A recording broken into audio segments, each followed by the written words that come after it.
Bueno, buenos días. Hoy voy a hablar sobre un tipo de anarquismo. Hay varios tipos de anarquismo, pero me voy a centrar en el anarquismo individualista, específicamente sobre los anarquistas de Boston. Eh, ¿Por qué digo que hay varios tipos de anarquismo? Bueno, porque está el anarquismo europeo, que ese es más de tendencia socialista, y este tipo de anarquismo, el individualista, aunque se consideraban socialistas, vienen más bien, eh, se podrían caracterizar o comparar con lo que hoy se llaman o se denominan los anarcocapitalistas, que, o sea, de socialistas no tienen nada. Pero bueno, en ese tiempo, ellos tenían una visión distinta o un concepto, un significado del socialismo totalmente distinto, que lo vamos a ver en esta presentación. Entonces, bueno, comienzo. ¿Cuál es el ideal anarquista individualista? Bueno, yo lo dividí en dos partes. El primero es un ideal humano y moral. El individuo negador de autoridad y su contraparte económico. O sea, es negador de la explotación, rehusando ejercerlas. Y la otra parte, el otro ideal, es el ideal moral y social.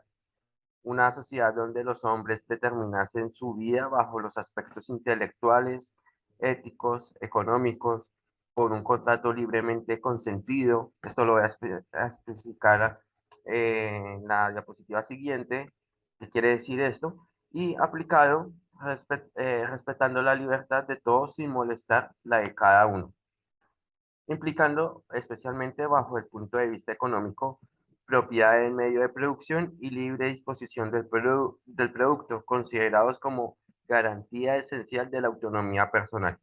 En definitiva, lo que quiere decir esto es que este segundo punto hace referencia al respeto del significado de propiedad privada, ¿no? Y yo decía en este punto qué significa el por un contrato libremente consentido y aplicado. Bueno, eh, ¿qué significa el contrato social para nosotros actualmente? ¿No? ¿O qué es lo que nos enseñan generalmente en las escuelas o cuando escuchamos a distintos periodistas hablar sobre el tal contrato social de Rousseau?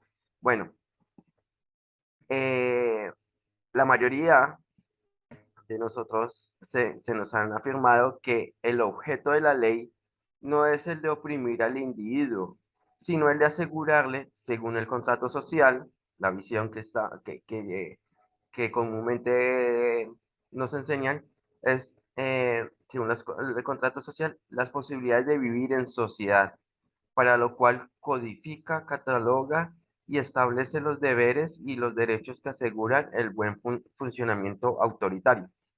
El anarquista, apoyándose en las pruebas históricas, demostrará que el dicho contrato ha sido impuesto siempre por una minoría de fuertes o de astutos, de sacerdotes o magos, soldados afortunados o conquistadores, familias célebres o capitalistas poderosos. Jamás contrato alguno fue propuesto, consentido y aplicado libremente.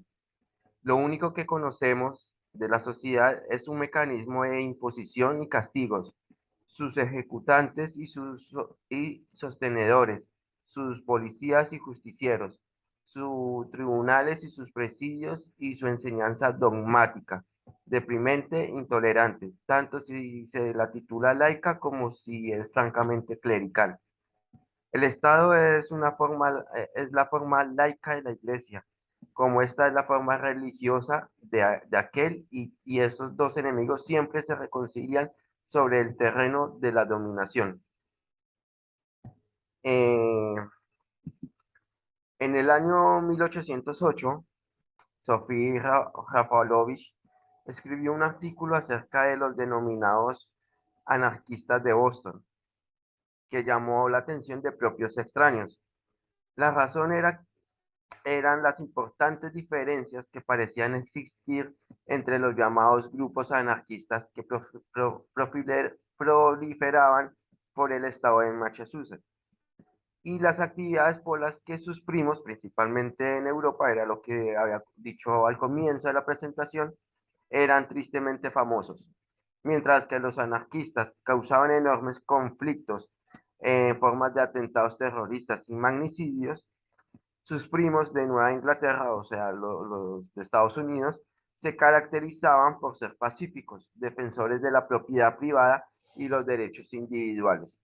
Estas características, y otras muchas obviamente, hacían que los anarquistas americanos fueran realmente llamativos y buena parte de la culpa de ello, de esto quiero, no culpa negativa, sino culpa positiva, de ello es por Benjamin Tucker.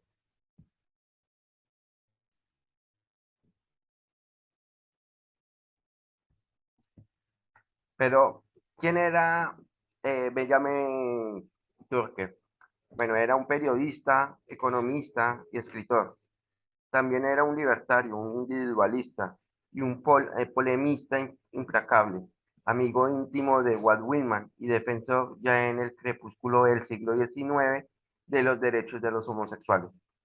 Turkett era un personaje peculiar y había formado un pensamiento propio a partir de las diversas influencias, de las cuales la mayor parte fue de Pierre Joseph Proudhon. A diferencia de otros líderes anarquistas cuyo ideario apostaba por la eliminación de la propiedad privada, la tendencia individualista de Torque la defendía firmemente, al creer que ningún hombre tenía derecho a disponer o repartir los bienes creados por otro. Si bien los anarquistas individualistas, como Durkheim, nunca se hubieran definido como capitalistas, pues criticaban dicho sistema y se consideraban a sí mismos socialistas, su visión es cercana a lo que postulan hoy los anarcocapitalistas, una crítica feroz al sistema estatal, unida a una defensa firme de la propiedad privada y la libertad individual. Esto es muy importante. Además, Turker carecía de la aunque carecía de la brillantez de los filósofos y pensadores anteriores a él, tuvo un gran mérito en sintetizar en un mismo programa el pensamiento de Proudhon, al tiempo que potencializaba con otros autores como Max Stirner, Thomas Paine, Herbert Spencer y otros liberales radicales de la Revolución Americana, de cuyo pensamiento nació el eje fundamental de la Constitución de los Estados Unidos, el derecho de los ciudadanos a cuidarse del poder de los gobernantes. De esta manera, Turkett puso en marcha una ideología lista para calar entre masas, pues pensó que era el camino adecuado para lograr el cambio, mientras que otros pretendían alcanzar la revolución a golpe de atentados.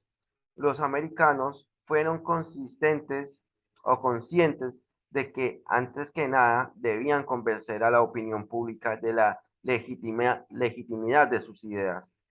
En su juventud, Turkett se relacionó con un buen número de organizaciones abolicionistas, movimientos a favor del sufragio femenino y plataformas que trataban de establecer jornadas laborables decentes que permitieran a los trabajadores tener vida más allá de su trabajo.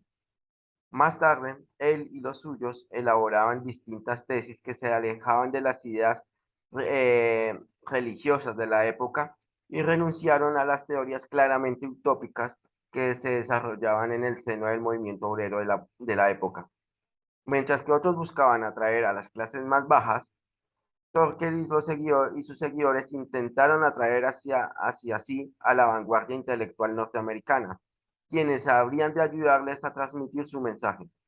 Destaca especialmente en este aspecto el amigo personal de Torquel, Walt Whitman, quien dejó para la posteridad una cita que transmite perfectamente el tono del pensamiento del movimiento. Y abro comillas. A mi juicio, el mejor gobierno es aquel que deja a la gente en paz. Turker tenía una visión muy clara de lo que era o debía ser el socialismo. Acá quiero hacer de nuevo, muy específico, la visión del socialismo que estas personas tenían es muy diferente a la visión del socialismo que nosotros, o el concepto del socialismo que nosotros tenemos, ¿no? También hay una gran diferencia del concepto de socialismo que tenían los anarquistas individualistas respecto a los anarquistas europeos, que los anarquistas europeos sí tenían una visión del socialismo que se asemeja a la visión del socialismo que para nosotros eh, es, es el ejercer la violencia institucional, etcétera, etcétera, de lo que vemos hoy en día, ¿no? Por lo tanto, eh, eh, ¿cómo veía Torque el socialismo? Bueno, un sistema en el que el trabajador fuera dueño del fruto íntegro de su trabajo. Obviamente acá ya vemos un aspecto que contradice a las características del socialismo actual eh, y del socialismo o el concepto de socialismo europeo. Esto además lo colocaba como enemigo o se decía en ese tiempo que se colocaba como enemigo del capitalismo, pero también en contra de muchas otras formas del socialismo, el cual consideraba que había sido tergiversado y manipulado para aprovechar su tremenda influencia, defender posturas que calificaba de inmorales bajo el pretexto de buscar una mayor justicia social. Acá ya vemos obviamente una denuncia sobre aquellos personajes que tenían cierto discurso de justicia social y obviamente lo que buscaban era eh, beneficios personales, algo muy común que vemos en nuestros días, ¿no? El límite para Torque y los suyos era la línea que separaba la libertad del autoritarismo. El socialismo de Estado no podía ser ético, pues que no era más que una doctrina según la cual todos los asuntos de los hombres deben ser manejados por el gobierno, independientemente de lo que quieran los ciudadanos. Un modelo absolutamente insultante para el sujeto particular, pues establecía que éste era incapaz de desarrollar sus funciones y capacidades vitales por sí mismo de una manera satisfactoria. Un modelo en el que el gobierno se autoproclamaría banquero, fabricante, agricultor, transportista, administrador, gestor, etcétera, etcétera, sin tolerar que existiera freno o competencia alguna, un aparato absoluto que quitara todo de las manos de todos, permitiendo a los ciudadanos disfrutar únicamente de los productos del consumo inmediato. Esa es la característica o el límite que tenía Torque sobre, sobre los que sí eran claramente socialistas, ¿no? Ante esta tesitura, los anarquistas individualistas mostraron una radical oposición, pues no toleraban que se les etiquetara de igual manera a quienes luchaban por la libertad real de las personas que a quienes querían convertirlas en pequeñas piezas de un superlativo drenaje burocrático, donde el individuo no tenía más alternativa que, primero, plegarse al sistema, segundo, ir a la cárcel o morir de hambre y frío. No podía existir otro fin, puesto que la misma dinámica obligaba a depender por completo del Estado y en el que este era libre de negar su favor a cualquiera que se posicionara en contra.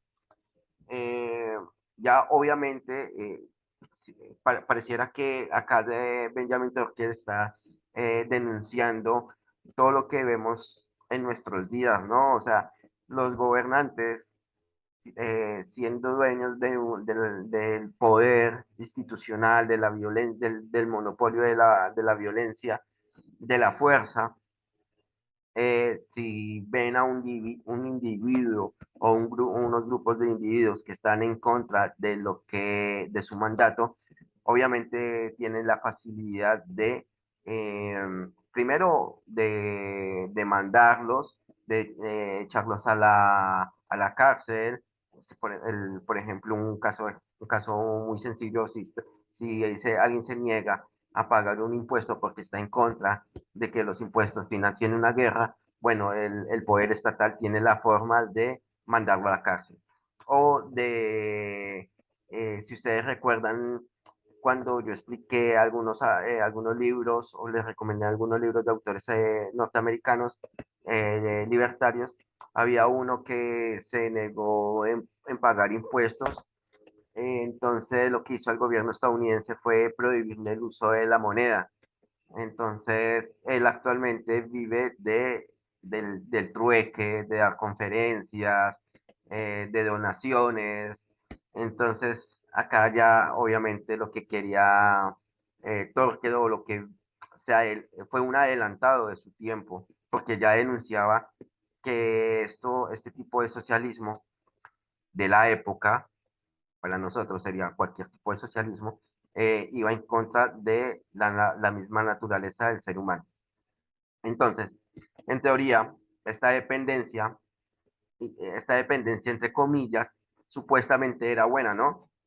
Y también es, de vuelta, nos venden a nosotros la idea de que nosotros firmamos supuestamente un contrato social al momento de nacer y que todo esto obviamente es bueno porque al ciudadano tiene alguien que vela por nosotros, ¿no? O sea, ese es el que vela es el Estado, papá Estado. Y si se pierde la libertad de acción y de decisión, es porque se ve como algo positivo, ¿no? Porque ahora sí tengo un tiempo más libre o mayor tiempo donde puedo enfocarme a otras tareas que antes no podía hacer. Obviamente esto es una enorme mentira, en opinión no solamente mía, sino también de Torker, que es lo que estamos hablando, pues lo que estos socialistas no decían es que esa libertad que uno entregaba o esa libertad que supuestamente uno tenía o tiene es una ilusión. Al fin y al cabo, al ser una concesión temporal que nadie puede, es una concesión temporal que nadie puede reclamar como propia, ¿no? Eh, Precisamente esa visión de la libertad personal marcaría el modo de actuación de Torque, pues renunciarían desde el principio a implantar los cambios por medio de la violencia, tal y como habían hecho otros revolucionarios.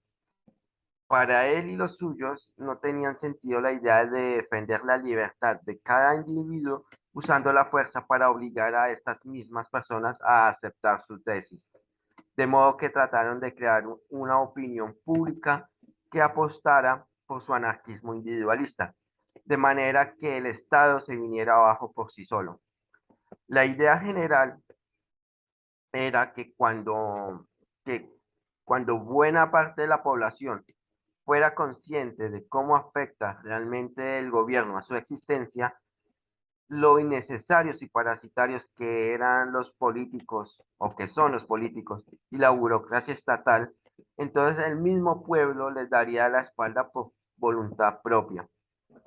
Torquel comprendió que para expandir su mensaje necesitaba llegar a la gente y para ello era necesario entrar en el círculo de la prensa. Así formaría parte del equipo de la revista de The World, donde agarraría experiencia para fundar sus dos siguientes proyectos, The Radical Review y la revista Liberty. Esta última fue muy, muy importante y la más famosa. Mm,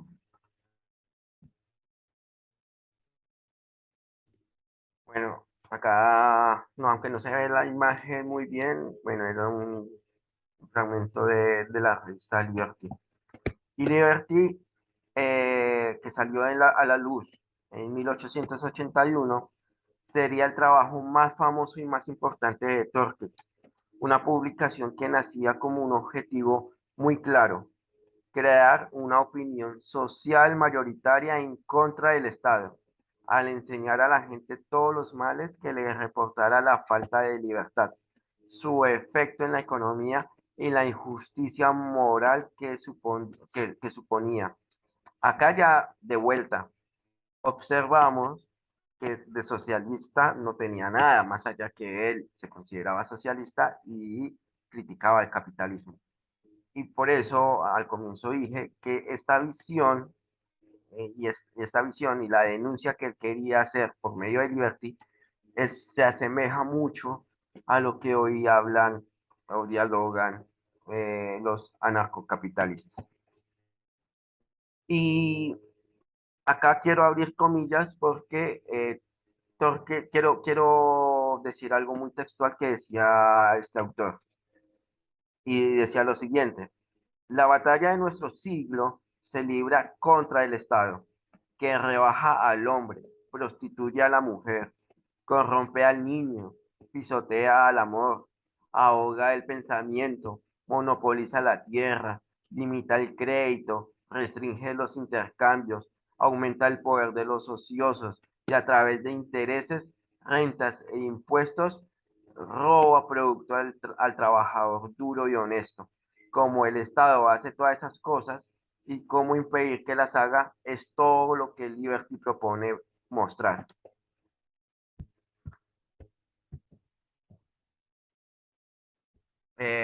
Torque defendía que el Estado estaba sustentado en cuatro grandes monopolios que obstruían la competencia y rebajaban el trabajo de cada empleado su justa recompensa. ¿Y cuáles eran estos cuatro grandes monopolios? Bueno, los aranceles, las patentes, el control sobre la tierra y el monopolio económico y bancario.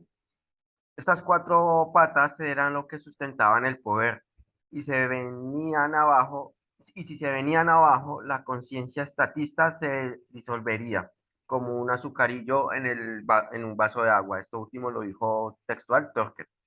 Una vez liberados de las ataduras del Estado, los obreros tendrían más dinero en sus bolsillos para vivir o emprender en grupo o por su cuenta, y aquellos que decidieran trabajar para otros no tendrían problemas para encontrar un empleo, ya que la oferta laboral sería mucho más amplia al eliminar trabas y regulaciones burocráticas, y las condiciones mejorarían, obviamente, puesto que la libre competencia también se aplicaría en este sentido, sacando del negocio a las empresas que no ofrecieran buenas condiciones por no poder captar o retener a buenos profesionales.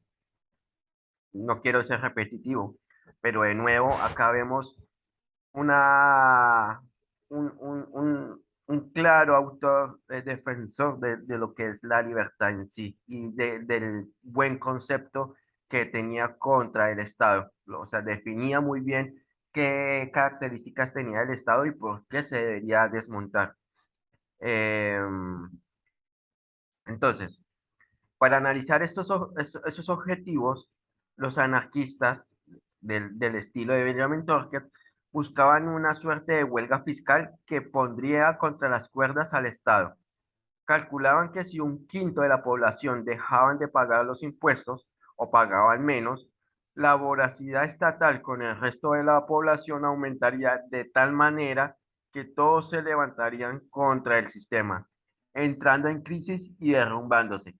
Pues, contrariamente a otros modelos revolucionarios, Torque pensaba que el medio para lograr esa situación debía ser la resistencia pasiva de Henry David Thoreau, que esto lo voy a mencionar al final de la presentación. ¿Quién era Henry David Thoreau? Que precisamente fue a la cárcel por negarse pagar impuestos y por lo tanto habría de influir a personas como Gandhi o Martin Luther King. Eh, Además, Torres decía lo siguiente: realmente la única forma de resistencia en estos días de disciplina militar si el militar resiste toda prueba, una insurrección se sofoca con facilidad, pero no hay ejército dispuesto o capaz de hacer uso de sus pistolas sobre gente inofensiva, que ni siquiera se agolpan en las calles, sino que permanecen en sus casas y se atienden a sus derechos. Eh, Para nuestros protagonistas o los suyos, el mayor miedo de los gobernantes no era que les quitaran el poder por la fuerza, sino que les dejaran de ser obedientes y así ganar la batalla moral. Eh, a ver, esto es lógico, ¿no? Si alguien hoy en día usara eh, una forma de revolución violenta, vemos, lo voy a mencionar un poco muy por encima, pero esto llevaría a otro video y el tema es muy interesante. Igual se los dejo para los que les interese. Digamos, el IRA en Irlanda usó una forma violenta, más allá de que era consistente con sus denuncias de la invasión británica y etcétera, y que tenía una clara apoyo de la sociedad. Pero ¿qué tal si hubiera pasado, hubieran hecho una revolución pasiva de dejar de pagar impuestos, de un montón de cosas que lo que propone Torres de una revolución tributaria, por decirlo de alguna forma? ¿Qué hubiera pasado? Pues seguramente el ejército británico no tendría justificación alguna de ir matando a quien se negara a pagar, porque los ojos del mundo los estaría viendo, ¿no? Es una forma muy interesante de desmontar el aparato estatal. Más allá de que el ejemplo por ahí no concuerde del todo con lo que estoy diciendo, pero sí para que vean dos formas interesantes de hacer un tipo de revolución. Más allá que tampoco estoy desconociendo para nada la revolución por medio de armas, que eso es otra cosa, y también llevaría otro video. eh, y seguramente ustedes ya se habrán dado la idea de mi forma de pensar respecto a ese tema, del cual estoy de acuerdo. Eh, y sigo. Eh, a ver, dame un minuto. Bueno, Liberty iba destinada ante todo a intelectuales, gente capaz de influir en la población y ser un referente cultural que propiciara el cambio en favor de la libertad individual. El socialismo de corte autoritario que se forjaba en Europa era diferente, pues consideraban que esa estrategia no terminaría de fundirse con el movimiento, siendo lo primordial al agitar a las masas y guiarlas. Los anarquistas individualistas o individuales de Torque querían que la gente fuera libre para poder cambiar, mientras que los comunistas, los socialistas, lo que querían era hacerse el control del Estado y obligar a las masas a hacerlo. Eh, la mala fortuna asistiría al movimiento, un golpe que los dejó knockout y el cual no pudo recuperarse. En 1908, un incendio consumió la librería y oficina de Liberty, con lo que desapareció al mismo tiempo el cuartel general de los anarquistas americanos y el medio de vida propio de Torque, quien se abarcaría camino a Francia y donde viviría hasta su muerte. De esta manera, diseminando y sin ningún rumbo por media geografía de los Estados Unidos, el movimiento empezaría a ir a la deriva, siendo incapaz de formar un frente fuerte para los convulsos tiempos que acechaban en el horizonte, tanto la Primera Guerra Mundial y la Gran Depresión.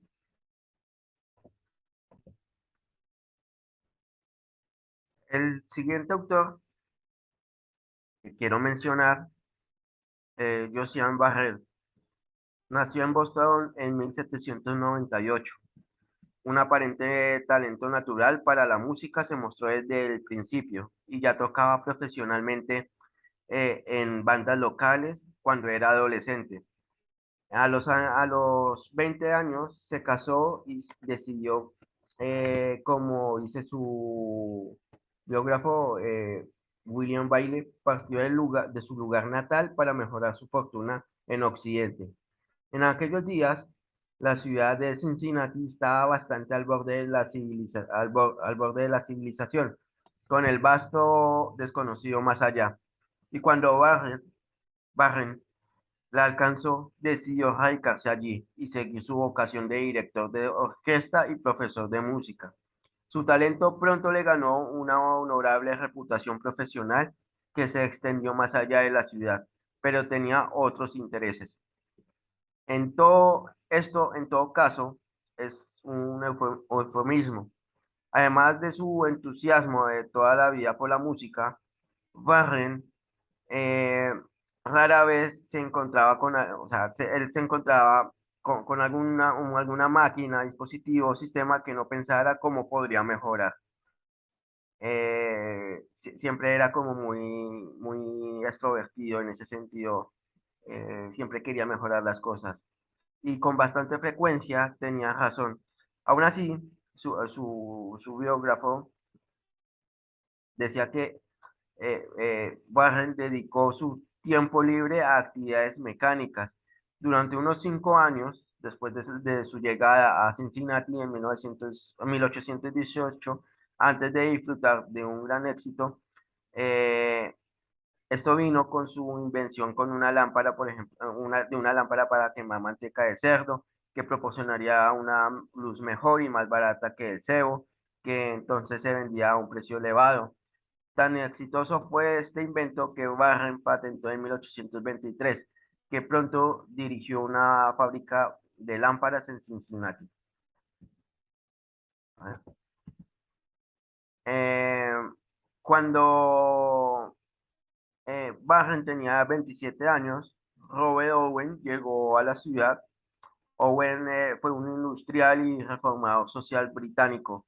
Nació en Gales en circunstancias modestas en 1771 y ahora en 1825, con 50 y tantos años, era un hombre que se hizo a sí mismo, habiendo ascendido de aprendiz, pañero a propietario fabulosamente rico de un negocio textil internacional. Siempre un lector entusiasta, Owen se dedicó en la década de 1790, cuando tenía unos 20 años, a las ideas del filósofo utilitarista y reformador social inglés Benjamin Bentham, pero a la vez que pasaba los años, o a medida que pasaba los años, se encontró alejándose cada vez más de las opiniones de Bentham y acercándose al comunismo. Llegó a creer que la introducción de la máquina ahorradora de mano de obra en lugar del trabajo era la causa principal de la miseria económica y que el mejor remedio para esta situación se encontraba en el modo de sociedad en el que los trabajadores se sintieran unidos y experimentaran la solidaridad entre sí, sus compañeros, sí, entre sí, mientras que la máquina fue desestimada. Su forma de unir a los trabajadores fue disponiendo que vivieran en una comunidad. Owen se encontraba cerca del comienzo de una larga línea de hombres de negocios que creían en que su habilidad en el comercio los adaptaba bien a la tarea de encontrar una manera de arreglar lo que estaba mal en las relaciones sociales humanas en general. Sabían exactamente cómo se debía, supuestamente para ellos, sabía exactamente cómo se debía hacer todo esto lo relacionado con la comunidad ideal, hasta la densidad de la población. O sea, supuestamente ellos sabían todo, crear una comunidad, qué tipo de población, cuánta población debería existir, etcétera, etcétera. Porque, como dije, ellos veían que había una crisis y que pensaban que esa crisis era generada por las máquinas, por la tecnología, por la revolución industrial. Él creía, como lo resume un artículo de Wikipedia sobre Owen, que las comunidades de unas 1.200 personas, cada una debía sentarse en cantidades de tierras de 1.000 a 1.500 acres, todos viviendo en un gran edificio de forma de cuadrado, con cocina pública y comedores. Esto sí es muy comunista. se acerca más a lo que es el experimento de Mao Zedong, o tal vez Mao Zedong agarró esto como para llevar a cabo sus ideas. Cada familia, pero esto lo van a comprender eh, porque mencionó a este autor y qué fin tenía más adelante, ¿no? Cada familia debía tener sus propios apartamentos privados y el cuidado completo de los niños hasta una edad de 3 años, después de lo cual debían ser criados por la comunidad. Sus padres tendrían acceso a ellos en las comidas y en todo lo demás momentos apropiados. Todas las propiedades en estas comunidades debían ser de propiedad comunal, creía Owen. Tanto el trabajo como el consumo debían basarse en el precepto de cada uno según su capacidad, a cada uno según su necesidad. Owen sufragó el costo de lanzar en una comunidad de este tipo en Escocia y luego emprendió una gira de conferencias por Estados Unidos que esperaba despertaría entusiastas para la comunidad utópica muy similar que había decidido fundar en New Harmony, en Indiana, en el extremo sureste del estado. Eh, Barren, acá vuelvo con Barren, quedó muy impresionado por Owen, ¿sí? Por sus comunidades utópicas. Hasta ese momento parece que nunca se le ocurrió la idea de que su pasión por los retoques podría extenderse a un lienzo tan vasto como el que toda la sociedad humana. Pero después de todo, sí podía mejorar una máquina, un dispositivo o un sistema. ¿Por qué no intentar mejorar la sociedad?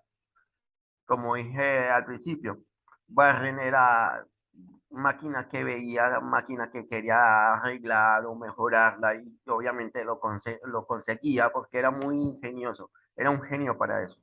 Pero entonces cuando conoció a Barren y supo este tipo de comunidades, pues Barren se preguntó, bueno, yo soy muy bueno mejorando una máquina, debo ser también muy bueno mejorando la sociedad, ¿no? Entonces, quiso experimentar en ese sentido. Entonces, en primer lugar, decidió, decidido, probó las ideas de Owen. Ciertamente, así en más o menos en 1825, a la edad de 27 años, Barren, el exitoso inventor y explotador comercial de una lámpara popular, vendió su fábrica después de solo 2 años de operación. Empaquetó a toda su joven familia y tomó su lugar como eh, a unos 900, bueno, decidió al final crear su propia sociedad. ¿Sí? La comunidad, acá, la comunidad utópica fracasó bastante rápido. De hecho, James Martin en su obra clásica Men Against the State, el fracaso de su objetivo principal se admitió menos de un año y medio después de que se hubieran tomado las primeras medidas seguras hacia la organización central. Se ha propuesto numerosas razones para esto, de por qué fracasó la idea de Bajan de llevar este tipo de sociedades. Lo primero es la ausencia supuestamente de Owen en momentos críticos, o sea, que ya vemos como una especie de endiosamiento de Owen por parte de Barry. Eh, la preocupación por los aspectos externos de la organización y los conflictos menores. Quizás el más importante fue el hecho de que gran parte de la parte tangible, perdón, espera un momento, que se me va a desconectar la batería. Perdón por cortar el video un momento, tal vez se, se, se escuche un poco raro, pero se me estaba apagando el computador. A lo que iba es que también uno de los problemas que tuvo Barren fue que la sociedad que él pudo constituir no sentía apego hacia las ideas y hacia las empresas que tenía Barren para poder sostener este tipo de comunidad. Eh, por lo tanto, la comunidad no sentía apego, siendo la contribución del líder de Barren y no el producto de un grupo. Esta última observación de Martin está estrechamente relacionada con las ideas de Barren sobre por qué New Harmony, donde constituyó la sociedad, resultó ser un desastre. Como escribe Martin, Warren hizo una deducción rápida e incisiva en cuanto a la causa de la debacle que lo colocó inmediato en un campo muy alejado de aquel en el que los fieles owenitas, como se llamaban los ciudadanos de la comunidad, se reunirían en lo sucesivo. Sintió que el esquema de propiedad común del nuevo Colonia Armonía, pues se llama así, prácticamente garantizaba la sumisión del individuo dentro de los confines de la comunidad. Las consecuencias de tal procedimiento, dijo Warren, eran inevitables. No solo se sofocó la iniciativa individual al no proporcionar un lugar dentro de la estructura de los derechos e intereses personales más allá de la esfera de los asuntos religiosos, sino que la eliminación de los derechos de propiedad individuales resultó en una disipación casi total de la responsabilidad por la ocurrencia de la incapacidad individual. Fracasó y fracasó todo este tipo de sociedades, ¿sí? Porque obviamente acá ya no existe una visión de lo que es la propiedad privada, eh, el significado o la tarea que tenían, o el papel que cumplía cada uno dentro de esa comunidad, etcétera, etcétera, etcétera. Eh, a ver, sí. Reflexionando sobre la experiencia en New Harmony, algunos años más tarde, Warren escribió que parecía que era la propia ley inherente de la diversidad de la naturaleza la que los había conquistado. Nuestros intereses unidos estaban directamente en guerra con las individualidades de las personas y las circunstancias en el instinto de autoconservación. Concluyó que la sociedad debe ser convertida para preservar inviolada a la soberanía de cada individuo. Debe evitar todas las combinaciones y conexiones de personas e intereses y todo lo demás arreglos que no dejan a cada individuo en el momento de libertad de disponer de su persona, tiempo y propiedad.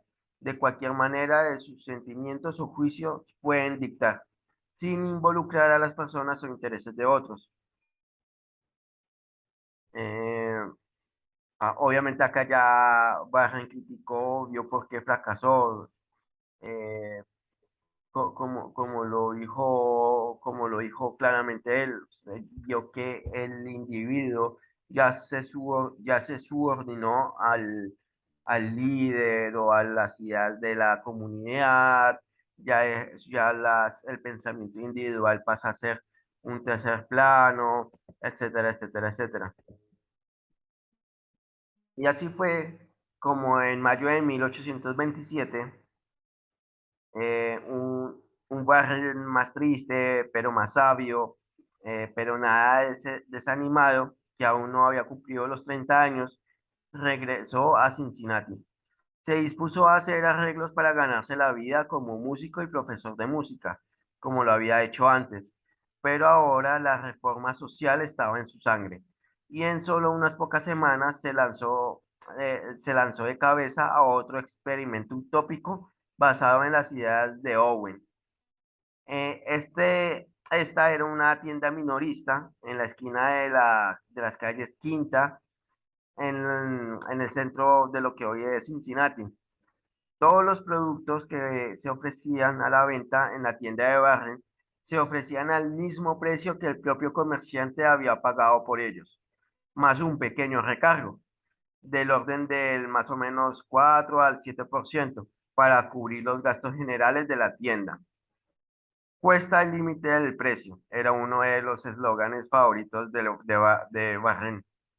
Pero preguntará, Se suponía que este magro margen de beneficio del 4 al 7% también incluía las ganancias de la tienda.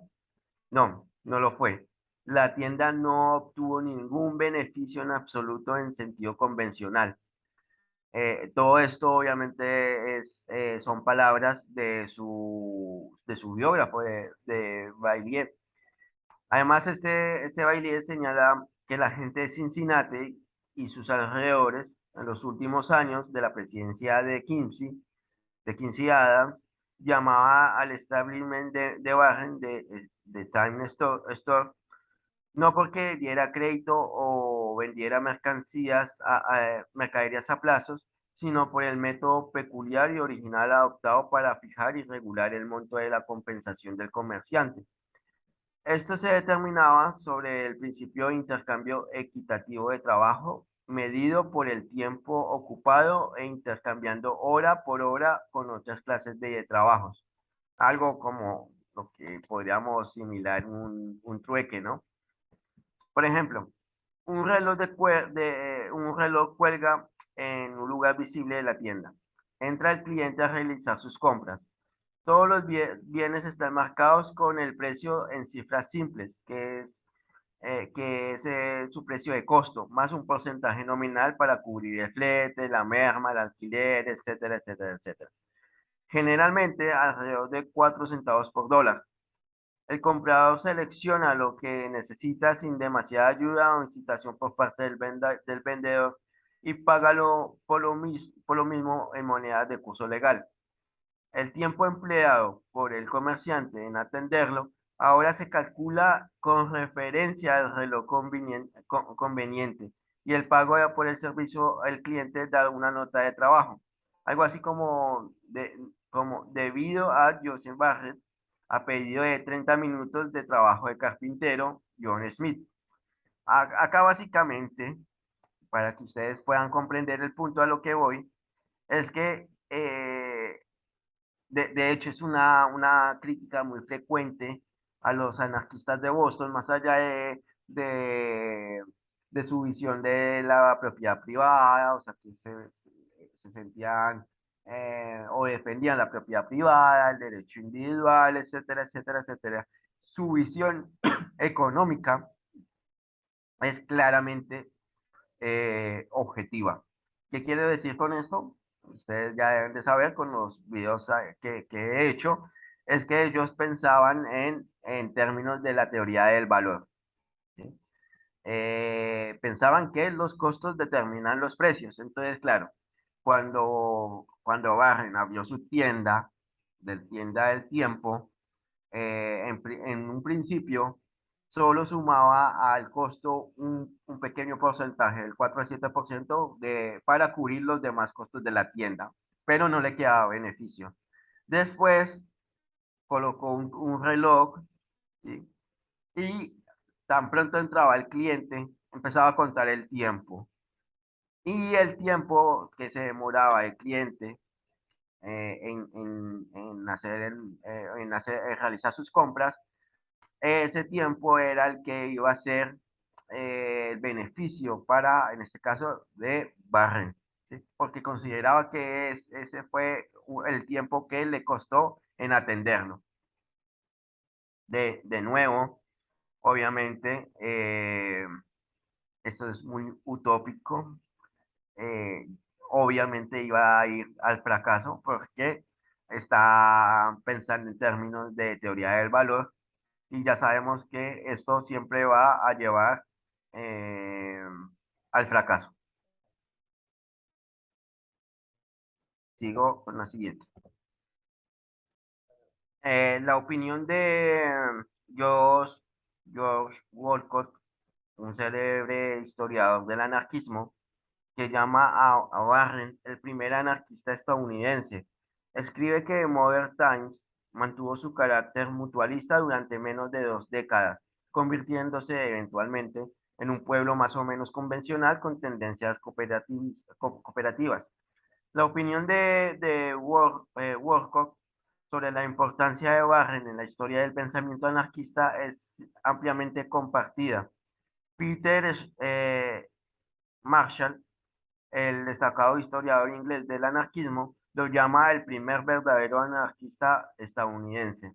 Describe que Barrett como el principal arquitecto del libertarianismo y hemos visto el impacto que Barrett tuvo durante sus últimos años en un joven e impresionable Benjamin Tucker, que lo que finalmente, ya eso, todo eso ya lo había mencionado al comienzo, de la forma en que pensaba Tucker y la visión del respeto de la propiedad privada, etcétera, etcétera, etcétera.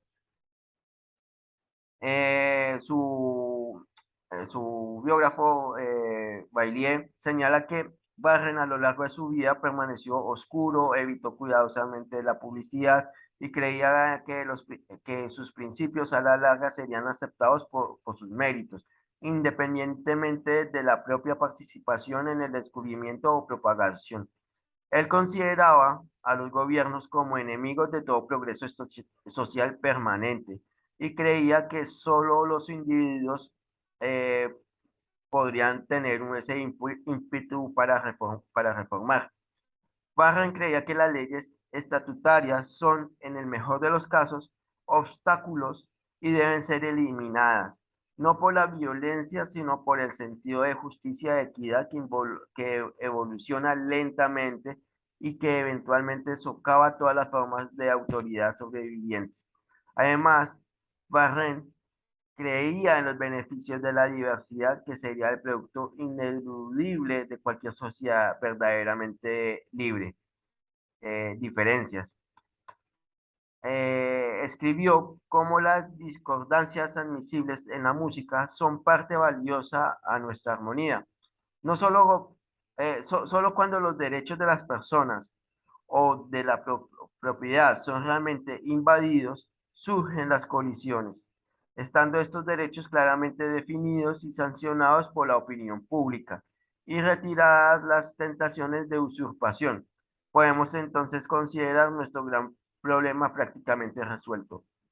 Con respecto a la mera diferencia de opinión en gusto, conveniencia, economía, igualdad, o incluso lo correcto, incorrecto, lo bueno o lo malo, la cordura o la locura, todo debe dejarse a la decisión suprema de cada individuo. Siempre que pueda asumir el costo de las decisiones, lo que no puede hacer mientras sus intereses o movimientos estén unidos o combinados con otra persona. En, es en combinación o conexión estrecha solamente que se requiere compromiso o conformidad. La paz, la armonía y la tranquilidad, la seguridad, la felicidad se encontrará solo en la individualidad. Como lo describe Worcott, Barren sí, sí, más allá de sus equivocaciones, en sus experimentos de comunidades, en su visión de la teoría del valor, teoría del valor, obviamente teoría como tal, fue posterior a Barren, pero sí, sí pensaba en esos términos y que fracasó. Sí, al final, sobre todo de su vida, obviamente ya tenía una visión más estructurada y aprendió de sus errores y sobre qué papel cumple el Estado como opositor del individuo como tal, de cómo socava las libertades individuales el Estado. Y ya después, vuelvo y repito, fue cuando Torquet aprendió de todas esas enseñanzas y se radicalizó mucho más este pensamiento del anarquismo individualista. Sigo con otro autor que se llama William Garrison. Fue abolicionista. eh, Nació en 10 de diciembre de 1805 al 24 de mayo de 1879. Fue uno de los abolicionistas estadounidenses más destacados y fue admirado por su firme oposición a la esclavitud en Estados Unidos. Como editor de The Elevator, un periódico feroz contra la esclavitud, Garrison estuvo a la vanguardia de la cruzada contra la esclavitud desde la década de 1830. hasta que sintió que el problema se había resuelto con la aprobación de la 13ª enmienda después de la Guerra Civil. Garrison nació en una familia muy pobre. eh, Su padre abandonó a la familia cuando Garrison tenía 3 años y su madre y sus dos hermanos vivían en la pobreza. Después de recibir una educación limitada, Garrison trabajó como aprendiz en varios oficios, incluido el de zapatero y ebanista. Terminó trabajando para un impresor y emprendió un oficio convirtiéndose en impresor y editor de un periódico local. Después de que fracasara un esfuerzo por operar su propio periódico, Garrison se mudó a Boston, donde trabajó en imprentas y se involucró en causas sociales, incluido el movimiento de templanza. Garrison, que a la vez, tendía a ver la vida como una lucha contra el pecado, comenzó a encontrar en su voz como editor en un periódico sobre la templanza a finales de la década de 1820.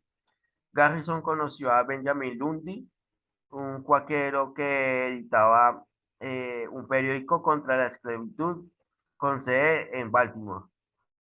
Después de la elección de 1828, durante la cual Garrison trabajó en un periódico que apoyaba a Andrew Jackson, se mudó a Baltimore y comenzó a trabajar con Lundy.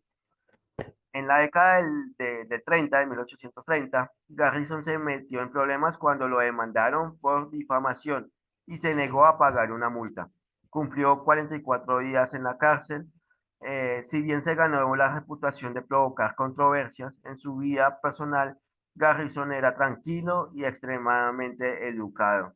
Se casó en 1834 y él y su esposa tuvieron 7 hijos, 5 de los cuales sobrevivieron hasta la edad adulta. Publicando el Libertor, en su primera publicación en la causa abolicionista, Garrison apoyó la idea de la colonización, un fin propuesto de la esclavitud al devolver a las personas esclavas a África. La Sociedad Americana de Colonización fue una organización bastante prominente dedicada en ese concepto. Garrison pronto rechazó la idea de la colonización y se separó de Lundy y su periódico. Golpeando por su puerta, Garrison lanzó de Liberator, un periódico abolicionista con sede en Boston. El 11 de enero de 1831, un breve artículo en el periódico de Nueva Inglaterra anunció la nueva empresa mientras elogiaba la reputación de Garrison. ¿Y qué decía este periódico? Sí, sí, este artículo decía lo siguiente, y abro comillas. El señor Garrison, defensor infalible y honesto de la abolición de la esclavitud, que ha sufrido más por motivos de conciencia e independencia que cualquier hombre de los tiempos modernos, ha establecido un periódico en Boston llamado Liberator.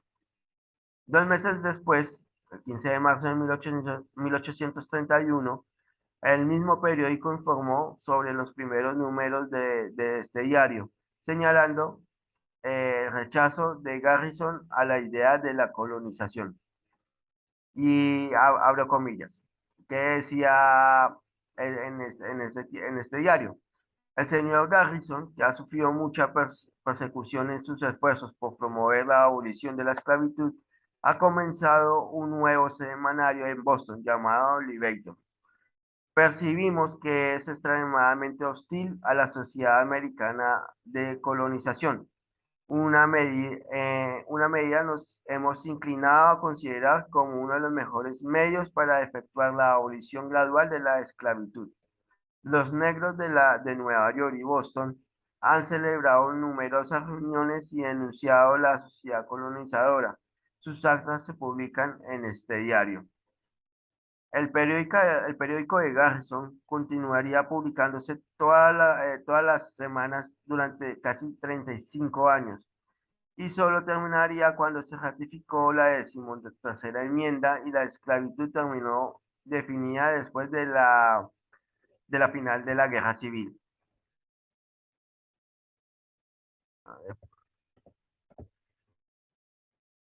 Bueno, los escritos de Garrison fueron tan provocativos que los abolicionistas no se atreven a viajar al sur, o no se atrevían a viajar al sur. En un intento por sortear este obstáculo, eh, emprendió su campaña con panfletos en 1835. Despachar a representantes humanos de la causa serían simplemente demasiado peligroso, por lo que por lo que se envió por correo material impreso contra la esclavitud al sur. Recordemos que el sur eran los estados más famosos que promovían la esclavitud. Incluso en el norte, Garrison no siempre estaba a salvo.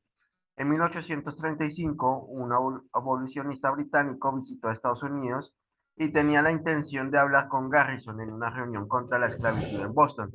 Se destruyeron folletos que abogaban por la acción de la multitud contra la reunión. Una turba se reunió para disolver la reunión y como lo describen los artículos de periódicos de fines de octubre de 1835, Garrison intentó escapar. Fue capturado por la mafia y lo hicieron desfilar por las calles de Boston con una cuerda alrededor de su cuello. El alcalde de Boston finalmente logró que la multitud se dispersara y Garrison salió ileso. O sea, solamente por defender los derechos de los esclavos, está incluso en Boston le sufrió este tipo de atropellos.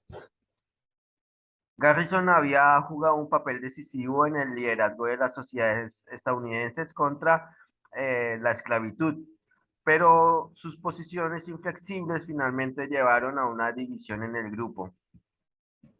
Eh, Sus posiciones incluso lo pusieron en grupo en ocasiones con Frederick Douglass, una persona anteriormente esclavizada y líder en la lucha contra la esclavitud. Douglas, para evitar problemas legales y la posibilidad de que pudieran arrestarlo y traerlo de regreso a Maryland como una persona esclavizada, finalmente pagó a su ex esclavista por la libertad. La posición de Garrison era de comprar la libertad, la propia libertad. O sea, Garrison pensaba que comprar la propia libertad estaba mal, ya que esencialmente verificaba el concepto de que la esclavitud en sí era legal. Para Douglas, un hombre negro en constante peligro de ser devuelto a la esclavitud, ese tipo de pensamiento era simplemente muy poco práctico. Garrison, sin embargo, se mostró intratable. O sea, acá vemos dos posiciones respecto a la visión del manejo de cómo abolir la esclavitud. Uno por parte de Garrison, que obviamente pensaba en términos morales, de que comprar la libertad de un esclavo ayudaba a que el mismo sistema de esclavitud se sostuviera, fuera un negocio, y la otra parte, el de Douglas, que era un, un, ¿qué? Una persona que fue esclavizada, que su posición fue más en términos prácticos. Eh, bueno, una persona negra, si tiene la posibilidad de comprar su libertad, que lo haga. Entonces, claro, eso hizo que la posición de Douglas y Garrison fueran contrarias. Obviamente ambos iban en contra de la esclavitud, pero en contra yo hago referencia a cómo abolir ese tipo de hechos. Em, El hecho de que la esclavitud estuviera protegida por la Constitución de los Estados Unidos indignó a Garrison hasta el punto de que una vez quemó una copia de la Constitución en una reunión pública. Entre los puristas del movimiento abolicionista, el gesto de Garrison fue visto como una protesta válida, pero para muchos estadounidenses solo hizo que Garrison pareciera estar operando al margen de la política. La actitud purista que siempre mantuvo Garrison fue defender la resistencia a la esclavitud, pero no mediante el uso de sistemas políticos que reconocieran su legalidad. Eh, eso. A medida que el conflicto por la esclavitud se convirtió en un tema político central en la década de 1850, gracias al compromiso de 1850, la ley de esclavos fugitivos, la ley de Kansas, Nebraska y una variedad de otras controversias, Garrison continuó hablando en contra de la esclavitud, pero sus puntos de vista todavía se consideraban fuera de la corriente principal. Y Garrison continuó criticando al gobierno federal por aceptar la legalidad de la esclavitud. Sin embargo, una vez que comenzó la guerra civil, Garrison se convirtió en un partidario de la causa de la Unión. Cuando terminó la guerra y la decimotercera enmienda se estableció legalmente el fin de la esclavitud en los Estados Unidos, Garrison puso a fin su publicación, siendo que la lucha había terminado. En 1866, Garrison se retiró de la vida pública, aunque ocasionalmente escribía artículos que defendían la igualdad de los derechos de las mujeres y de los negros. Y finalmente murió el 24 de mayo de 1879. ¿Y qué legado tuvo Garrison? Bueno, las opiniones de Garrison durante su vida se consideraron comúnmente extremadamente radicales y a menudo fue objeto de amenazas de muerte. En un momento cumplió 44 días en la cárcel después de ser demandado por difamación y a menudo se sospechaba que participaba en varios complots considerados delitos en ese momento. La cruzada abierta de Garrison contra la esclavitud lo llevó a denunciar la Constitución de los Estados Unidos como un documento ilegítimo, ya que institucionalizaba la esclavitud en una forma original. Garrison una vez provocó controversia, como ya había dicho, al quemar públicamente una copia de los Estados Unidos. Se puede argumentar que las posiciones intransigentes y la retórica extrema de Garrison hicieron poco para promover la causa contra la esclavitud. Sin embargo, los escritos y los discursos de Garrison dieron a conocer la causa abolicionista y fueron un factor que hizo que la cruzada contra la esclavitud fuera más prominente en la vida estadounidense. Por lo tanto, resumiendo, este autor y sobre la visión del anarquismo individualista, la pregunta sería, ¿cuál fue la tradición del siglo XIX conocida como el anarquismo individualista? En principio, el principio fundamental en el que se basaba era lo que el abolicionista Garrison llamaba la autopropiedad. Esto más o menos lo considero que hacía referencia sobre todo en la década de 1830. La autopropiedad se refiere a la jurisdicción moral que todo ser humano, sencillamente por ser humano, tiene sobre su propio cuerpo. Esto es excelente. Garrison entonces argumentaba que todas las características humanas secundarias, como la raza, eran irrelevantes para los derechos y deberes que corresponden a todo ser humano como consecuencia de la característica principal de la humanidad compartida. Empiezo con Garrison porque cuando mencionamos al libertarianismo alrededor de la década de 1830, es la figura de la que se ha oído hablar eh, y que comúnmente hacemos referencia al anarquismo individualista. Pero creo que un origen más apropiado a la tradición, a la tradición de Warren, a quien el historiador Martin considera la primera persona en adoptar el calificativo de anarquismo.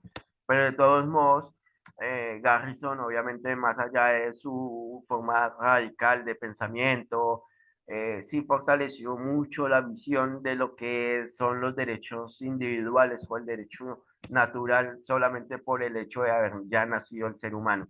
Le corresponden unos derechos, o sea, va en contra de lo que hoy comúnmente se denomina o denominamos el derecho positivo. Acuérdense de que hay dos tipos de derecho, el derecho positivo y el derecho natural. Entonces, obviamente, Garrison defiende a rajatabla, o sea, muy radicalmente, que es algo muy positivo, el derecho natural, en contra de todo derecho positivo. Pues porque obviamente por eso también hizo la quema de la Constitución, eh, considera la Constitución prácticamente un papel pintado, algo que me hace recordar a Spooner. De hecho, va a haber un video dedicado a Spooner sobre el significado, qué significa la Constitución en sí, porque es solamente un papel pintado. Bueno, todas estas características lo tiene Garrison muy, muy bien. Ahora, por lo que hemos visto, también nos podríamos preguntar, ¿qué instituciones promueven la justicia y cómo? O sea, ¿cómo funciona la justicia en el pensamiento del anarquismo individual? Entonces, los anarquistas individualistas daban una respuesta chocante. Afirmaban que la institución necesaria para garantizar la justicia ya estaba presente en la institución del libre mercado. Obviamente chocante para la visión estatista, ¿sí? Incluso para una visión de liberales clásicos, esto es también algo controvertido, algo mal visto. Por eso también, como dije al comienzo, muchos de estos autores anarquistas de Boston, o sea, anarquistas individualistas, acuérdense de este tipo de anarquismo,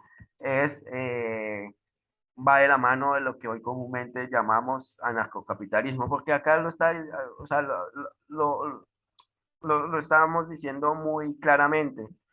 La institución necesaria para garantizar la justicia ya está en el libre mercado. Los radicales de cualquier bando están diciendo que hace falta algo nuevo bajo el sol, el tipo de institución o acuerdo social que nadie había visto antes. Por ejemplo, la humanidad, necesaria la humanidad necesitaría la visión anarcosindicalista de las relaciones industriales. Entonces necesitaríamos un mundo feliz, ¿no? Entonces acá ya hace una referencia a otro tipo de anarquismo, que es el anarquismo europeo. Los anarquistas individualistas afirmaban, por el contrario, lo siguiente, y abro comillas, no necesitáis algo completamente nuevo. Lo que necesitas es librarnos del Estado y permitir que funcione el libre mercado, que ya existe. Cierro comillas. Y el mecanismo a través del cual funcionaría ese contrato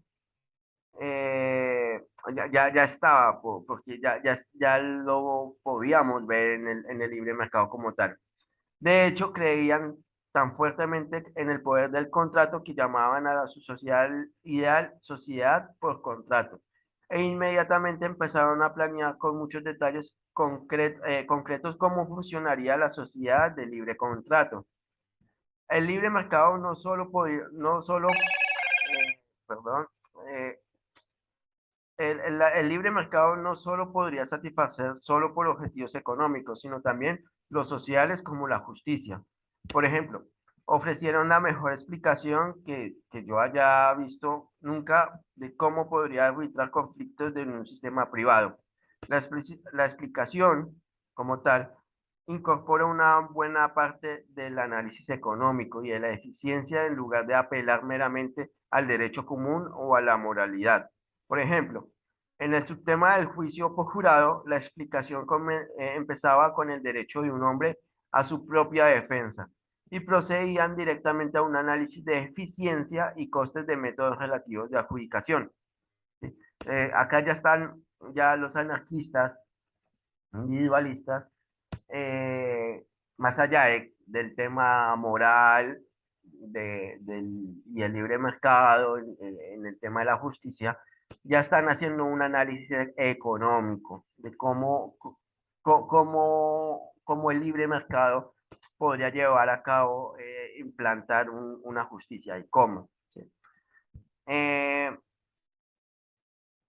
Tampoco los anarquistas se limitaban a la explicación, a la teoría. Querían poner a prueba sus teorías en el mundo de la práctica.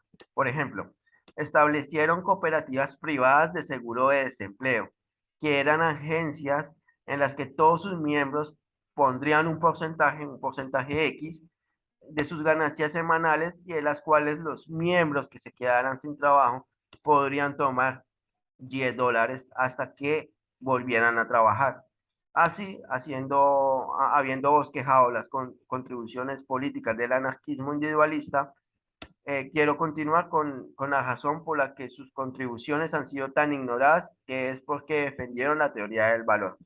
Acá ya es más allá de que obviamente entendían la naturaleza del libre mercado y querían, lo colocaban a prueba, por ejemplo, el tema de la justicia, el tema por ejemplo, de las colonias, fracasaron justamente porque pensaban en términos de teoría del valor. Eh, Sabían de la eficiencia del mercado, sabían como, por ejemplo, eh, el papel que podría cumplir las empresas de seguro, más allá de que tal vez en ese tiempo no existía como tal compañías de seguro. Sí, seguro de desempleo, eso sí, pero no lo que los anarcocapitalistas piensan del seguro, de empresas de seguro como tal, como hoy en día, ¿no? Pero ya habrían un camino interesante en el debate de una justicia privada, ¿sí? No una justicia pública. Pero bueno, de todos modos, todo ese tipo de análisis se vinieron abajo por el fracaso que tuvieron, nuevamente digo, por el fracaso que tuvieron sus sociedades, sus comunidades, ¿sí? Sus experimentos de comunidades utópicas, y por el análisis que comienza bien, pero termina mal por la teoría del valor. O sea, podrían hacer una buena referencia, un buen análisis de eficiencia, pero ya después cuando le dan el punto de teoría del valor, aquí es cuando quiebra o se desborona toda su forma de pensar. La siguiente autora es Voltaire de Clerc. Nació en 1866 y bueno, murió en 1912. Fue escritora anarquista y feminista estadounidense, considerada precursora del feminismo individualista. Una referencia en temas tan actuales como la objeción fiscal a los gastos militares, los modelos de feminidad y la lucha contra la esclavitud sexual. Sus obras e incluso su nombre han estado muy cerca del olvido más absoluto, teniendo que pasar más de 50 años para que sus escritos fueran rescatados, coincidiendo precisamente con los movimientos feministas. De Clerc nació el 17 de noviembre de 1866, justo después de acabar la guerra de secesión, en un pueblo llamado Leslie, en Michigan. Era la mayor de dos hermanas nacidas de un inmigrante francés llamado Héctor Leclerc, que trató de ganarse la vida como sastre, y su esposa Harriet. Su padre, en su juventud en el norte de Francia, había leído y admirado profundamente las obras de Voltaire. Decidió llamar a su primera hija como el eminente autor francés. Le enseñó a leer y escribir tanto en francés como en inglés, y advirtió que Voltaire tenía una gran inteligencia y un talento inusual para el trabajo escolar de todo tipo. En 1878, cuando tenía 12 años, su padre se encontró frente a una oportunidad inesperada. Estaban dispuestos a mudarse a Michigan, a otro pueblo, un pueblo maderero, más o menos a unas 120 millas al este, que podía ganar mucho más dinero, al ser allí sus servicios de sastrería mucho más necesitados y apreciados. El problema es que su mujer no lo acompañaría por encontrar la atmósfera, o sea, la mujer tenía ya una vida de tipo no de tipo granjero, sino que veía esa gran ciudad o ese gran puerto como algo bullicioso. Entonces, Al final terminaron separándose. Harriet permaneció con Leslie en Michigan y con Adelaida y su hija menor, y Héctor se trasladó con Declerc, con Voltaire. Eh, Al año su padre decidió matricularla en un convento de alto nivel. El convento se llamaba Nuestra Señora de Port Huron, en Canadá. Eh, Héctor parecía desear que su hija intelectualmente dotada, o sea, deseaba que estuviera en la mejor escuela que podía permitirse. Pero está claro en las cartas que escribió a su esposa, que también creía en unos años atrás, eh, o sea, que unos años atrás de los muros del convento curarían a su hija de lo que él consideraba como la imprudencia y la impertinencia muy prominentes en ella. Además escribió en otra carta lo siguiente: el convento le refinaría y así tendrían modales y sabría cómo comportarse y abandonaría la pereza, un amor por la indolencia que era también amor por basura como libros y estudios de historia. El papá odiaba todo lo que ella leía respecto a historia. También esperaba que leyera idea de las propiedades del orden, las reglas, las regulaciones, el tiempo y el trabajo, que como sabes, ella necesita. O sea, por eso la escribió a ese tipo de conventos para que aprendiera ciertos modales, ciertas conductas que el padre consideraba que ella tenía y que tenía que mejorar o erradicar, ¿no? Pero ella se resistió a la decisión de su padre, escapándose del convento, cruzando el río que cruza, que estaban en esa ciudad, hacia la casa de su madre. Antes de cometer el error de contactar a unos amigos de la familia, de los que esperaba que le ofrecieran algo de comer y un lugar donde pasar la noche. Por el contrario, estos informaron a su padre y le enviaron de vuelta al convento. Destacó en sus estudios y se graduó con honores 4 años más tarde, a los 17 años, pero internamente no se rindió nunca. El tiempo que pasó encerrada en aquel convento desarrolló en ella el convencimiento de que las religiones se fundamentaban en la represión. Mientras estaba allí, escribió lo siguiente.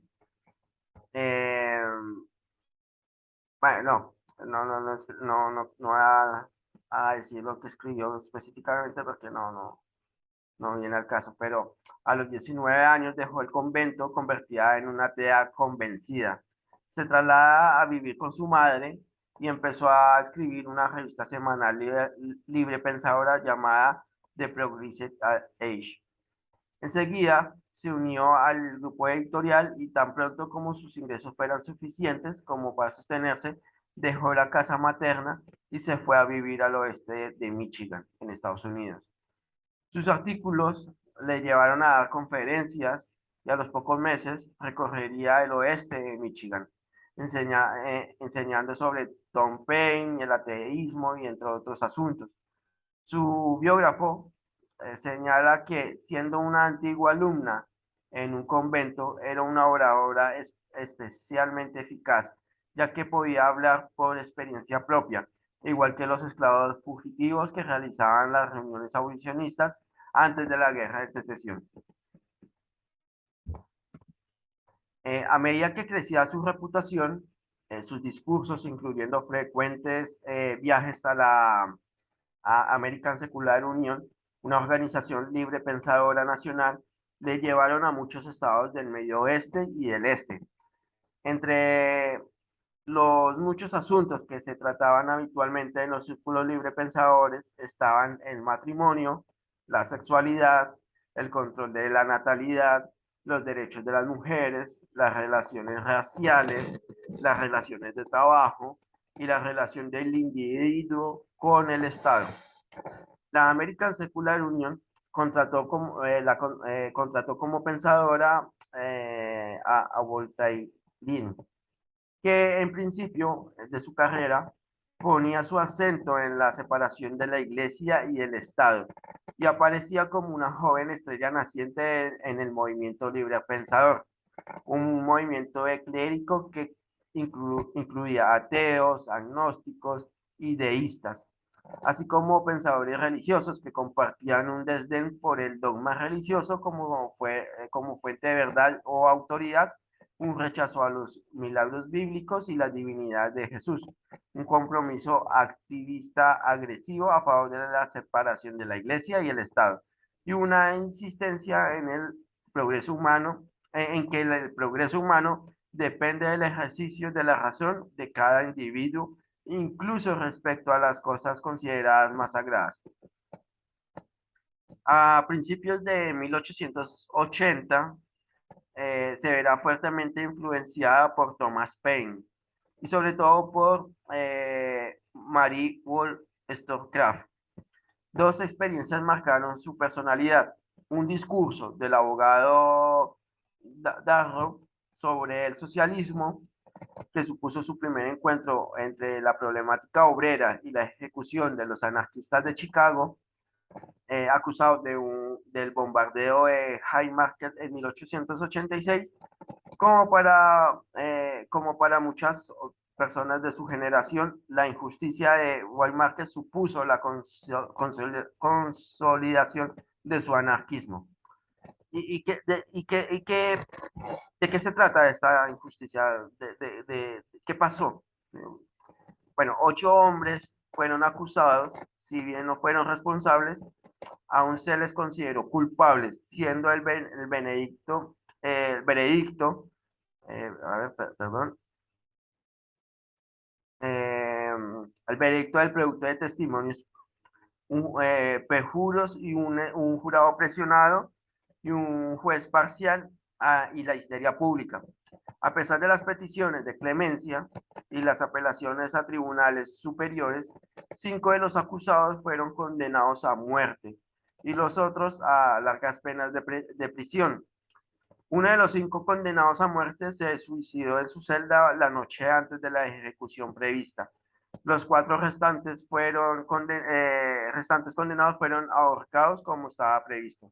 Finalmente, en 1893, después de 7 años tras las rejas, se otorgó oficialmente un indulto a los 3 anarquistas de Haymarket restantes por parte del gobernador de Illinois.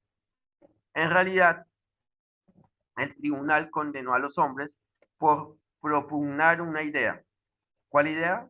Bueno, la idea de que la vida humana sería mejor sin Estado. Una idea de que creía que habría influido a quienes habían lanzado una bomba a la policía de Chicago. Esto es el hecho de Haymarket, ¿no? Por la cual fueron condenados las 8 personas. Las 4 personas ejecutadas murieron por haber cometido lo que George Owen llamaría muchos años más tarde el crimen de pensamiento. Si ustedes leyeron ese libro de 1884, saben a lo que me refiero. Por lo tanto, eh, claro, esta autora, al ver la injusticia por la que fueron condenados a muerte, eh, ya se, no quiero decir radicalizó, pero sí empezó a ver el anarquismo como su vía. La ejecución, de hecho, la ejecución de los 4 hombres, recuerden lo que yo había dicho, el quinto se ahorcó, horrorizó a esta autora.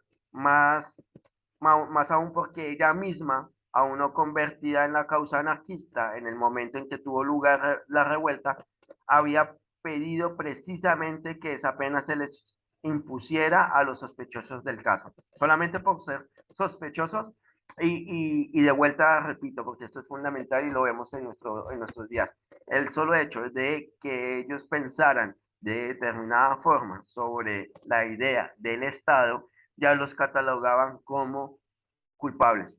¿Sí? Por eso dije sobre el crimen del pensamiento. Entonces, claro, esta autora en un principio pedía también la ejecución de estos sospechosos. Al ver los titulares del periódico, perdón, que decían anarquistas lanzan una bomba contra la multitud de Haymarket en Chicago, se unió al grito de venganza. Tendrían que colgarlos, dijo ella. Y declaró palabras de las que me arrepiento del resto de mi vida. Y abro comillas de lo que dijo ella específicamente. No me perdonaré nunca esa frase ignorante, vergonzosa y sedienta de sangre, confesó en el 14 aniversario de las ejecuciones. Aunque sé que los muertos me habrían perdonado, aunque sé que quienes les aman me perdonan, pero mi propia voz, tal y como sonó esa noche, resonará en mis oídos hasta que muera. Reproché y vergüenza a amarlos. O sea, se arrepiente de haber pedido la ejecución de esos hombres. ¿Sí? Ahí le da mucha coherencia intelectual y cómo es su arrepentimiento. Cualquiera que pueda haber sido sus motivos, puede decirse que una vez que esta autora se unió a la causa libertaria, se convirtió en una de sus defensoras más conocidas. Era una, era una prisionera de 14 años en un convento cuando Benjamin Tucker publicó Liberty e inauguró el primer movimiento libertario y una década después estaba escribiendo para Tucker. En 1890 conoció a Emma Goldman, que voy a mencionarla más adelante, que llegó a decir de su persona lo siguiente: la mujer anarquista más dotada y brillante que América alguna vez produjo. Eh, algunos de, algunos de sus ensayos son realmente clásicos olvidados. En su ensayo In Defense of Emma Goldman and the Right Expropriation, en defensa de Emma Goldman y el derecho de la expropiación en 1894, se identifica ya con el anarco-individualismo de la tradición norteamericana. Y acá hay una cosa interesante que dijo ella. Dijo lo siguiente: Miss Goldman era comunista y yo soy individualista. Ella desea abolir el derecho a la propiedad mientras que yo deseo mantenerlo. Su ensayo apareció originalmente en 1808-1909 en las páginas de Modern, la revista anarquista de Emma Goldman. En él aborda asuntos tales como las formas en que está implícito el anarquismo en los escritos de los fundadores de los Estados Unidos, lo absurdo de la educación pública como piedra angular de una sociedad libre, o el problema de la extendida indiferencia por la libertad. Antes de que se me envíen, eh, les quiero recordar uno de los libros que yo les había recomendado en el video de literatura libertaria. Lean el artículo, no es un libro, es un artículo de Ivan Lynch sobre la sociedad desescolarizada. Y ahí van a entender la posición que tenía de Claire respecto a la educación pública. ¿Sí? Es bastante interesante. Son pocas hojas, lo pueden leer muy fácil. Y está en PDF. Bueno, Emma Goldman, nació el 27 de junio de 1869 en Kaunas, perdón, en Lituania, y murió el 14 de mayo de 1940 en Toronto, Canadá. Y está enterrada en Chicago, en Estados Unidos. Nació en el seno de una familia judía en Lituania que regentaba un pequeño hotel. Durante el periodo de represión política que siguió al asesinato de Alejandro II, cuando contaba 13 años, se trasladó con su familia a San Petersburgo. Célebre anarquista de origen lituano, conocida por sus escritos y sus manifiestos radicales, libertarios y feministas, fue una de las pioneras en la lucha de la emancipación de la mujer. Emigró a los Estados Unidos con una hermanastra tras el enfrentamiento con su padre, que pretendía casarla a los 15 años. El ahorcamiento de 4 anarquistas a consecuencia de un motín de Haymarket, de lo que yo les había comentado anteriormente, por una bomba que lanzaron y que los culparon a ellos solamente por pensar, tener un pensamiento contra el Estado, más allá de que no tiraron la bomba, por eso son inocentes, animaron a la joven Emma Goldman a unirse al movimiento anarquista y convertirse a sus 20 años en una auténtica revolucionaria. En esa época se casó con un emigrante ruso. El matrimonio apenas duró 10 meses, pero Emma se separó y se fue a Nueva York y continuó legalmente casada para conservar la ciudadanía americana. En Nueva York conoce y convive con Alexander Bergman y pasa a ser la principal dirigente del movimiento anarquista de los Estados Unidos. Su apoyo a Bergman en la tentativa del asesinato de Henry Clay Frick la hizo todavía más impopular frente a las autoridades americanas. Bergman fue encarcelado durante varios años. Emma fue encarcelada asimismo en 1893 en la penitenciaria de las Islas Blackwell, en Nueva York. Públicamente instigó a los obreros en el paro en paro a pedir trabajo, si no os dan, pedir pan. Esto es textual lo que estoy leyendo. Y se los dijo a los obreros que estaban en paro. Pedid trabajo, si no os dan, pedid pan. Y si no os dan eh, ni pan ni trabajo, coged el pan. Esta cita es un resumen, en principio, de la expropiación preconizada por los anarcocomunistas, que más o menos empezó a tener esa tendencia esta autora. Eh, sí, de hecho, de Klerk salió en la defensa de Goldman en una conferencia tras su apresamiento.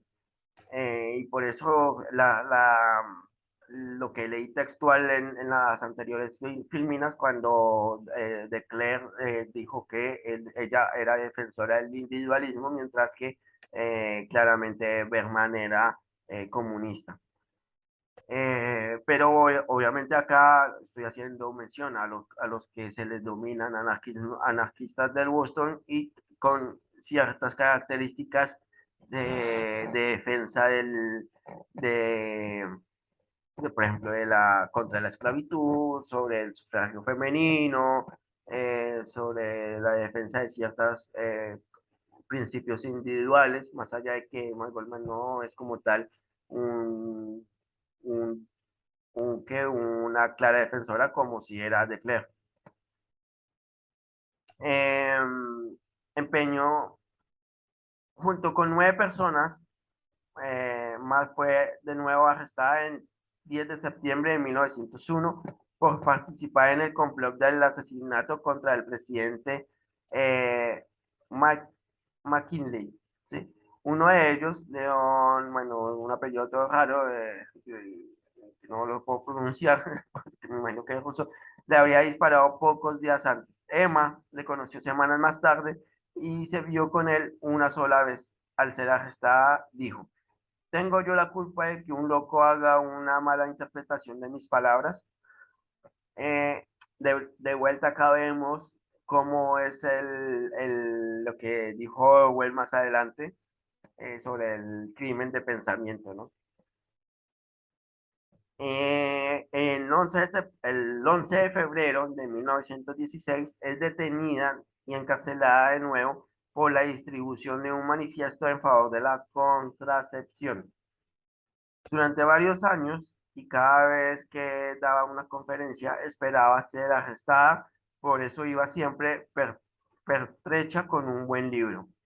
En 1917, y por tercera vez, es encarcelada de nuevo junto a Alexander Bergman por conspirar contra la ley que obligaba al servicio militar en los Estados Unidos. Hizo públicas sus profundas convicciones pacifistas durante la Primera Guerra Mundial y criticó el conflicto por considerarlo un acto de imperialismo. 2 años después fue deportada a Rusia. Durante la audiencia en el que se trataba su expulsión, Edgar Hoover, que era el presidente de la misma, calificó a Emma como una de las mujeres más peligrosas de América. El, el autoritarismo, antiautoritarismo de Emma Goldman es antes que nada un internacionalismo. Eso significa que la causa por la libertad, donde quiera que estuviera sujeta a la represión, iría a estar por encima de cualquier otra consideración de orden teórico o político. A, a todo lo largo de su vida, Emma Goldman entró y salió varias veces de prisión, no solo en los Estados Unidos, sino también en otras partes de Europa y Canadá. Sorprende que fuera víctima de un trato así porque los nuevos recurrentes de su, por, porque los motivos recurrentes de sus encarcelamientos era algo que hoy podría pasar por ridículo en algunos países. En otros, Emma seguiría encontrándose a gusto como luchadora. Su valiente defensa de los derechos de las minorías, como los homosexuales, a quienes ella los denominaba o los llamaba el sexo intermedio, le ocasionaron serios problemas con las autoridades y el moralismo rancio y acartonado de las sociedades como la británica. O sea, hoy en día vemos, y esto es sobre todo en los últimos años, como la defensa, digamos, de los homosexuales desde el punto liberal, obviamente, de hecho, todo nos da a entender que son los liberales que defienden, empezaron a defender todas las minorías, que luego el socialismo se cree que son los dueños de tales luchas, cuando fueron los responsables de la matanza sistemática de estas comunidades. Pero bueno, este es otro debate. Eh, Obviamente acá Emma Goldman pasó por varias cárceles justamente por denunciar este tipo de atropellos respecto a ciertas personas pertenecientes a lo que ella denominaba como sexo intermedio, ¿no? Hubo años en que Emma Goldman, como decíamos atrás, llegó a impartir hasta 150 conferencias en cuestión de meses a más de 50.000 personas en 27 ciudades de 25 estados distintos de la Unión Americana, pero siempre encontró oposición, el abucheo irrespetuoso de algunas bandas de saboteadores que se mezclaban con los asistentes para estropear sus conferencias. El cierre y la denegación de los permisos para utilizar las salas y salones concedidos a otro tipo de conferencistas. Y finalmente hasta el asalto de la policía al extremo que había de sacarla en hombros de guardaespaldas para impedir que fuera agredida. Las multas, las fianzas sí, las multas, las fianzas con las autoridades de migración de los Estados Unidos que insistía en considerarla una ciudadana extranjera indeseable. Marcaron la vida de Emma Goldman hasta sus más mínimos detalles. Si hay alguien que hubiera desarrollado un buen criterio sobre las prisiones en aquel país, fue precisamente esta mujer, que se atrevió en varias ocasiones a disertar sobre el derecho al aborto. Acá no vamos a hacer referencia sobre si el tema este del aborto, si se está en pro o en contra. Ya sabemos que hay varias posiciones dentro del mundo libertario. Y además a las distintas formas de contracepción y sobre el derecho al placer sexual que tienen las mujeres en una sociedad que consideraba imposible que una dama hablara sobre este tipo de asuntos, difícilmente aceptables entre varones. El destino de las mujeres estaba sellado por la capacidad de reproducción, que le impedía que el sexo fuera para ellas otra cosa más que traer hijos al mundo.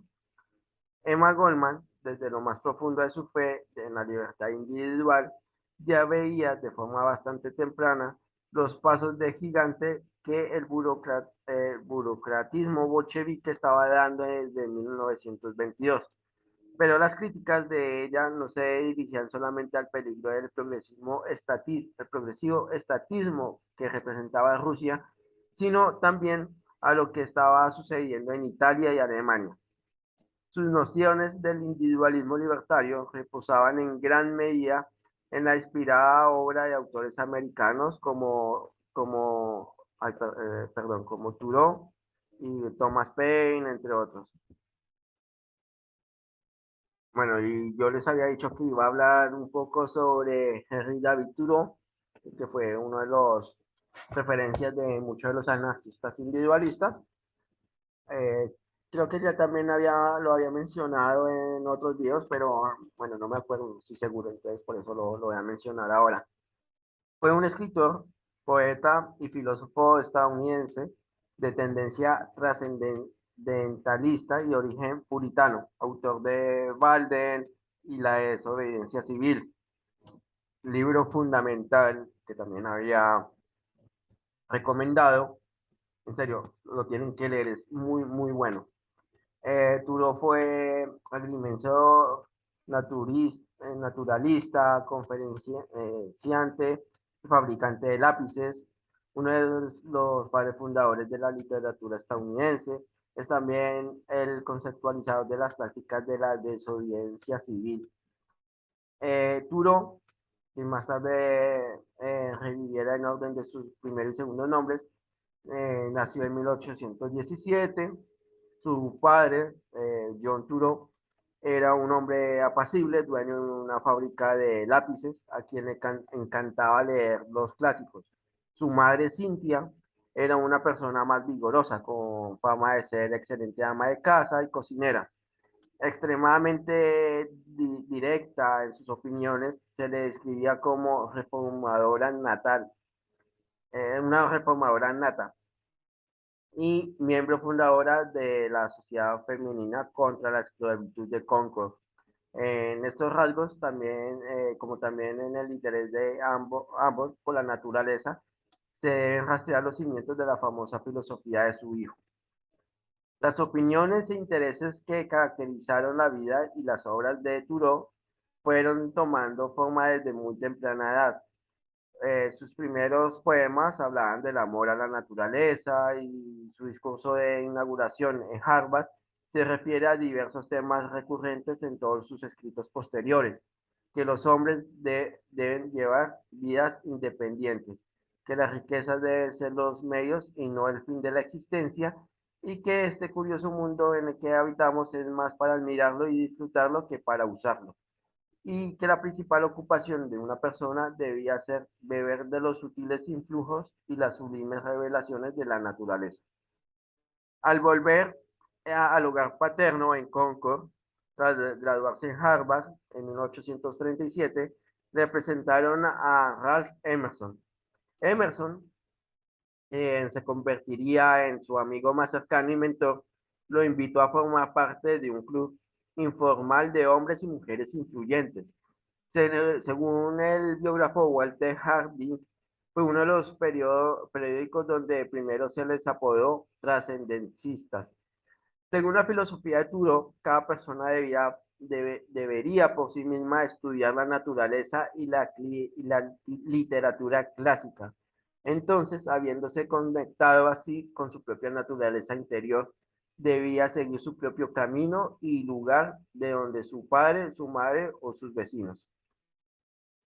Para Thoreau, seguir el camino propio de uno incluía no subordinarse a leyes injustas, enfoque que expresará en su ensayo de 1849 titulado Resistencia al Gobierno Civil, publicado nuevamente después de su muerte bajo el título de Desobediencia Civil, escrito en el contexto de la esclavitud y de lo que él consideraba una guerra injusta entre Estados Unidos y México. El argumento de Turo era que cuando el gobierno produce injusticia, es responsabilidad de los ciudadanos conscientes resistirlo. Y acá abro comillas. Si la injusticia perpetrada por una ley o un gobierno es de tal naturaleza que requiere que uno sea el agente de injusticia contra otro, entonces yo digo, rómpase la ley. Eh, Acá vemos sobre lo que es el derecho también positivo, o podemos traer el caso del tema de las cuarentenas a lo largo del mundo, ¿no? Eran leyes, fue un decreto injusto en otros países, fue considerado de hecho una ley, entonces una ley injusta.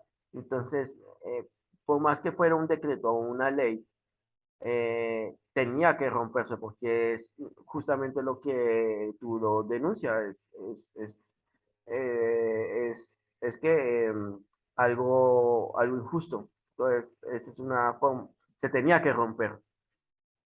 Duro respaldó con hechos sus palabras. Como es bien sabido, pasó una noche encarcelado tras rehusarse a pagar un impuesto por una causa que no apoyaba. Además, desafiando la ley de esclavos fugitivos, la cual requería que hasta los residentes de los estados libres devolvieran los esclavos fugitivos a sus amos. Ayudó a cuantos esclavos pudo escapar a Canadá. Un crítico pudiera sugerir que la promoción de la desobediencia civil determinada individualmente según Turo podía inducir a cada ciudadano a desobedecer diferentes leyes en un rápido descenso a la anarquía. Sin embargo, pese a todo lo que Turo dijo acerca de la importancia de que cada hombre decida su propio camino, él parece haber creído que en una ley y moralidad universal que volvería evidente para cualquiera que siguiera su consejo de estudiar la naturaleza. Bueno, acá hasta acá dejo el video, no sé cuánto tiempo salió, pero espero que les haya gustado. Estos son los principales autores del anarquismo de Boston. Harry Thoreau lo mencioné porque fue guía o fue eh, un autor muy admirado por muchos de los anarquistas de Boston, ¿no? Eh, También tengan en cuenta qué visión del socialismo, como dije al principio, tenían estos autores, ¿sí? Porque parece que no es esa visión del socialismo que nosotros tenemos.